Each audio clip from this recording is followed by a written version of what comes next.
Yo, what's up guys? Kamusta kayo dyan? Another day, another content na naman tayo ngayong araw na to guys. Ito na nga pala yung part 3 ng general cleaning namin dito sa loob ng trabaho, dito sa loob ng May Bunga Rin Forest Park, water park area. At sa mga sandaling to guys, kinikis-kis lang namin yung mga gilid-gilid ng swimming pool dito sa loob ng water park area. Ang dami kasing naglagay ng mga vandalism guys, hindi namin nakikita. At sa mga sandaling to, todo kuskus pa rin kami sa mga gilid-gilid ng ng tiles ng swimming pool. Yung iba hindi na namin matanggal dahil talagang grabe yung pagkakalagay nila ng vandalism, talagang kinis-kis nila. Siguro matalas na bagay ang pinikiskis nila rito o bato. Talagang hindi na kayang tanggalin ng guys, na kahit anong kiskis namin, hindi talaga matanggal. Kumbaga naging permanent na siya. Pero natanggal naman namin yung pagiging panggigitata ng tiles niya guys. Ay mapapansin nyo, makulay di puti na rito sa kabila nangingitim. At tinatanggal din namin yung mga lumot-lumot sa gilid ng tiles guys. Kung mapapansin nyo, parang napakadali lang magkuskus sa gilid-gilid.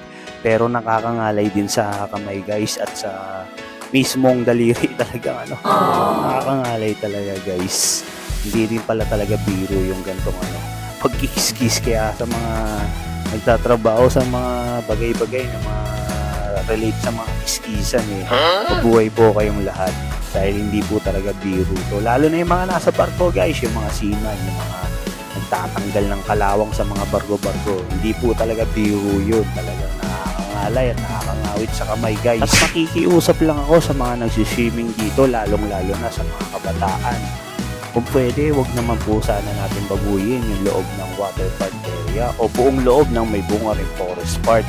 Kasi kayo rin ang makikinabang dito at sa mga susunod pang henerasyon. Kasi kahit anong linis namin dito sa loob ng water park o dito sa loob ng May Bunga Rin Forest Park, kung baboy din ang mga gagamit, wala rin pong mangyayari. Useless din po yung ginagawa namin na maintenance o kalinisan. At sa mga sandaling to, iniipon at kinukuha naman namin yung mga sirang lamesa at mga upuan.